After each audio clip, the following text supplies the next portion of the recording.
asalaamaaleykum mbokki patriote yi gars yi ñu ngi ziar ñëpp bon di déggee ñëpp di ñaanal ñëpp jàmm di ko ñaanal suñu bopp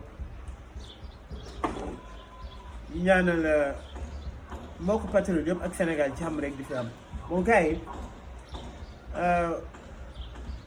gis nga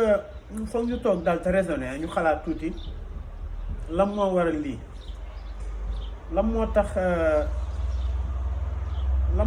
su nit ñi nga xam ne ñoo nekk ci pouvoir bi ñu jël posture bii nii xam ngeen ni tey da ngeen war a xam li Macky Sall bëgg exactement ak nguur gi lu ñu bëgg ak lan moo leen metti ak lan moo leen jaaxal xam nga tey Macky Sall def na ay sondage am Macky xam na ni il perdra les élections locales teg na façon stratégie bu nekk nag teg na ko mais stratégie bu mu mënti teg rek c'est voué à l'échec dafa am loo xam ne tamit dafa jaaxal Macky Sall mooy jël na renseignements généraux yëpp ñu def ñu xool saytu nit ñi fan la leen mën a jaar mais nit ñi wax yëpp Sénégal yëpp benn la muy mag muy xale muy maire muy koo xam ni muy primo votant muy ñëpp daal koo wax danaan Macky Sall ñu ngi koy xaar 2024 loolu nag njàqare la si moom te gars yi bëgguñu loolu xam nga lu mu bëgg dafa bëgg ay problème yu daggatoo maanaam ay manifestation kii tëj nañ kii nga génn gis nga li waral Macky Sall di tëj nii ay activistes di leen traqué benn par benn xam na ni certes mënul yegg ci Sonko mais li mu bëgg mooy ay manifestation yu bëri maanaam ñu naan ñii ay nitu ay lañ opposition bi baaxuñu opposition bi ñaanoon nañ leen sëñ bi ñaanoon nañ leen kilifa di ñaan leen mais defuñu ko te dafa am leen loo xam ne dafa bett Macky Sall mooy benn wax bu Serigne Mountakha Bachir wax mooy Ousmane mu ne te Ousmane Sonko la woon waxal pour man amul keneen ku mu doon waxal donte Sonko moo nekkoon ci ginnaaw mu ne ko dafa am bor boo xam ni dama leen ko yore bor boobu neen la ko Macky Sall mënoon fayee mooy ci nii mu def provocation ak leneen affaire boo xam ne moo gën a gaaw gis ngeen lii nii am le 17 juin 2021 dama jëloon sama temps def benn enquête soo leen xoolee vidéo bi publier naa ko démb ci guddi mooy vidéo bi ma solee njaxas mooy yëre olof njaxas vidéo boobu c'était en juin ma jël par mes moyens ma infiltrer réunion boo xam ni ay dignitaires APR ñoo ko def ak des nervis moo fay nit mu infiltrer ñu def benn réunion boobu soo doon dugg déjà dañuy téye sax sa téléphone bi ñu defee seen réunion c'était ñu empêcher nemmeeku tur Ousmane Sonko mais ñu saboté ko à la hauteur du nemmeeku tur comme nii li amoon exactement loolu lañ préparé woon j'avais alerté jëloon naa vidéo bi sax bi ma kiyee ma envoyé ko au cadre du Pastef du bëgguma turam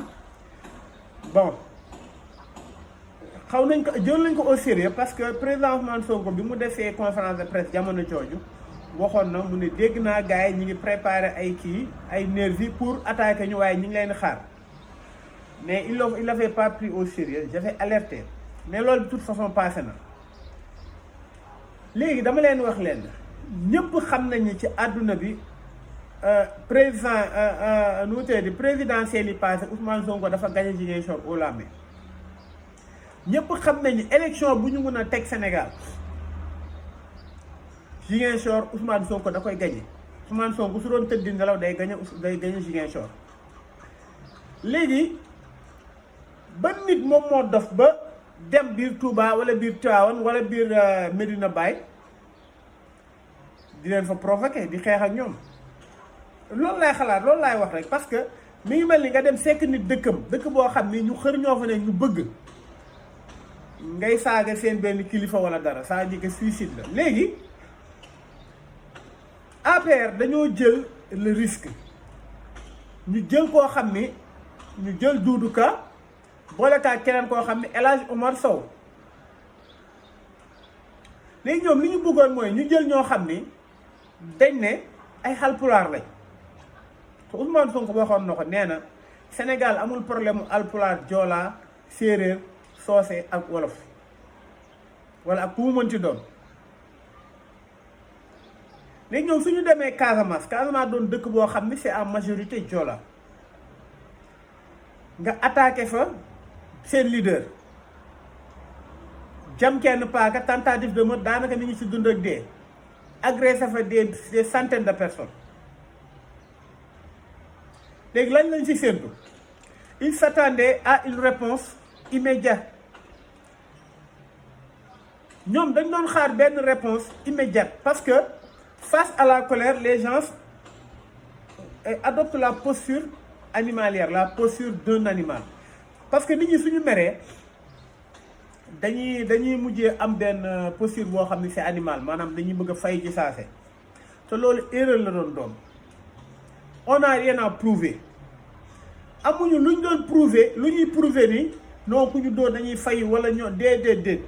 gis nga ñiy jàkkaar lool ñoom ñoo ñu gën a xam ni suñu xëyoon si ñoom du doy. Mais il ne faut pas tomber dans le piège. Le piège mooy Ziguinchor bi mu nekk c'est que Ziguinchor bi mu nekk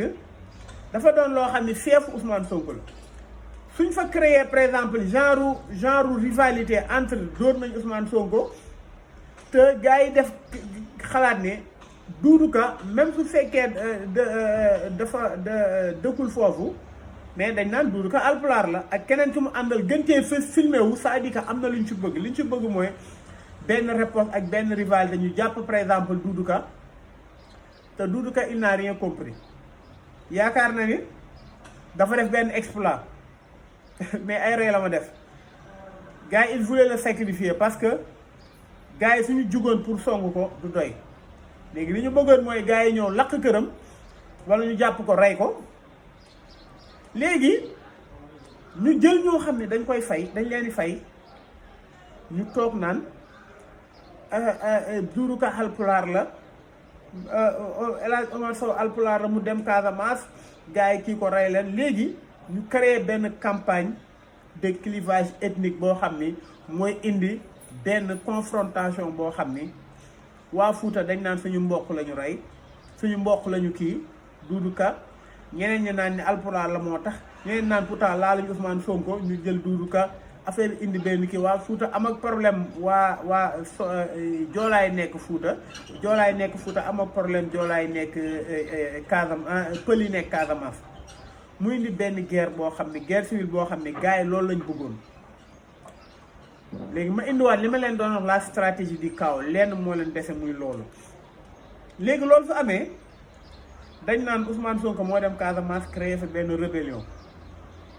moo tax gis ngeen gars yi gis nga politique du ay du xel mu rëy du xalaat bu yàgg vitesse d'exécution ak esprit foog ñu xam ne tey ñii ñu jàkkaar lool seen fin de règne lañ nekk parce que lii defuñu ko benn leader muy Ousmane Sonko parce que Macky Sall leer na ko ni c'est fini pour lui leer na ko ni lu ko fi desee contrairement ak li mu bëgg ndam da déggu leen bu baax Macky Sall bëggul ñu xaar ko ba 2024 pour Sénégalais yi seen force gën a rassemblé wu ñu koy xaar mu ne conseil constitutionnel ne validé na ko bëggul loolu Macky Sall li mu bëgg mu ñu anticiper ay problème sur problème mu jàpp ñi tëj ñii mu collé leen ay délit ñii mu def leen lii ñii mu def leen lii c'est-à-dire que attaque bi gars yi attaqué c'est pas la ligne rouge gars yi attaque bi su fekkoon Dakar la ñu lijjanti ko mais du moins que mu nekk dëkk Ousmane Sonko rek lu mu fa def rek danaan Ousmane Sonko moo kii te lu mu fa def rek gars yi pare nañ benn campagne de désinformation boo xam ni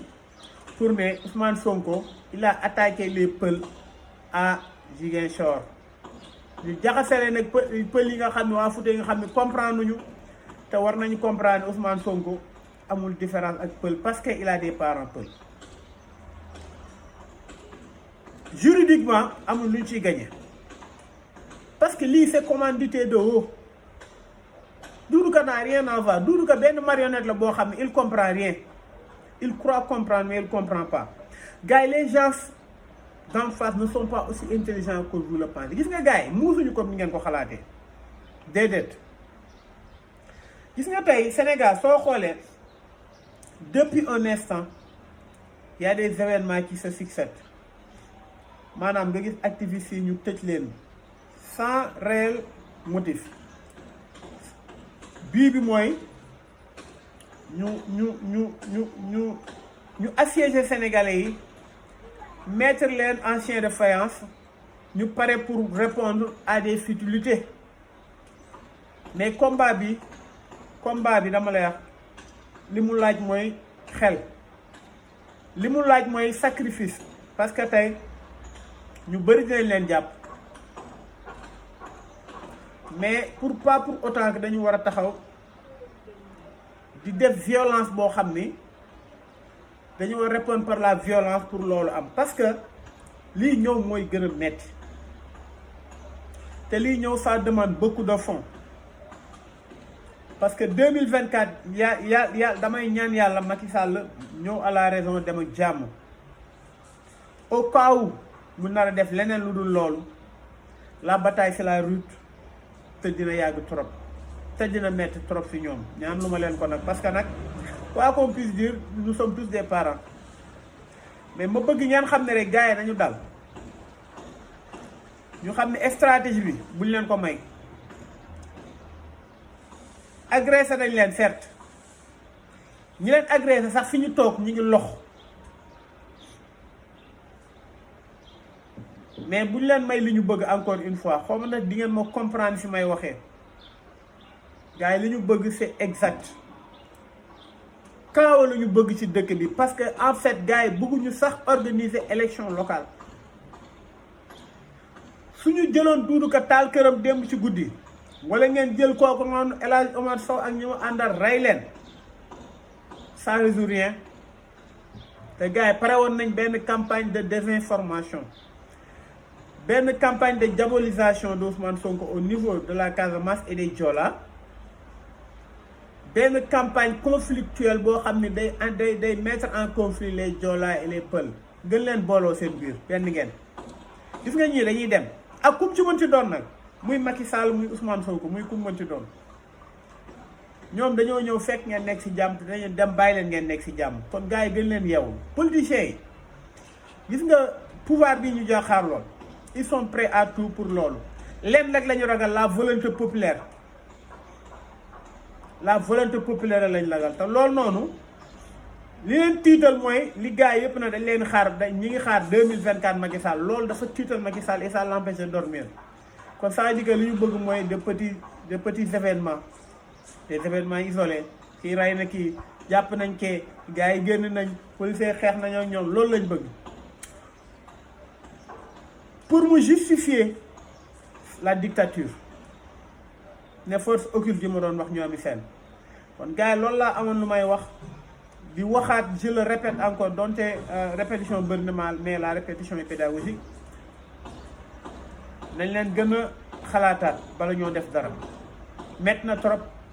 man mii di wax ak yow je suis impulsif mais je réfléchis beaucoup nañ li gën a dal te xam ni gars yi liñ ci bëgg rek mooy loolu noonu le chaos président Ousmane Sonko il a eu la hauteur mu dal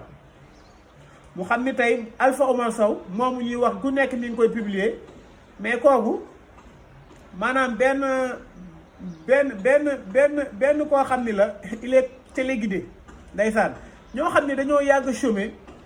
yàgg sonn seen àdduna ñu jox leen benn salaire 300 000 ñu yaakaar ne ndeysaan il faut il faut qu'il soit à la hauteur de leur récompense kooku bu leen ko jàppee un jour il comprendra et puis Doudou Ka la même chose ndeysaan ñooñu xamuñu fu ñu lu ñu war a def parce que donte moom fi mu dëkk fa la ko Ousmane Sonko fekk maanaam Bukot mais ça justifie pas li mu def te li mu def il sait que c'est extrêmement risqué mais c'était le deal en fait il devait donner sa part kon gars yi mi ngi noonu ñu ngi ziar ñëpp di bëggee ñëpp di ñaanal ñëpp jàmm wasalaam nañ gën a dar rek soo nee tekk rek tekkaare woon la yoon bi le moment viendra où lii ñu wax yëpp bi kenn du fi toog kenn du toog si kanamu caméraam di wax on sera sur le terrain mais moment boobu ñëwul la ligne rouge n'est pas encore atteinte mooy jàpp Ousmane Sonko wala nga ne da ngay toog troisième candidature wala nga ne Ousmane Sonko du bokk élection c'est la ligne rouge te loolu dina metti trop ci yéen gars yi ñu ngi ziar ñëpp di déggee ñëpp wasalaam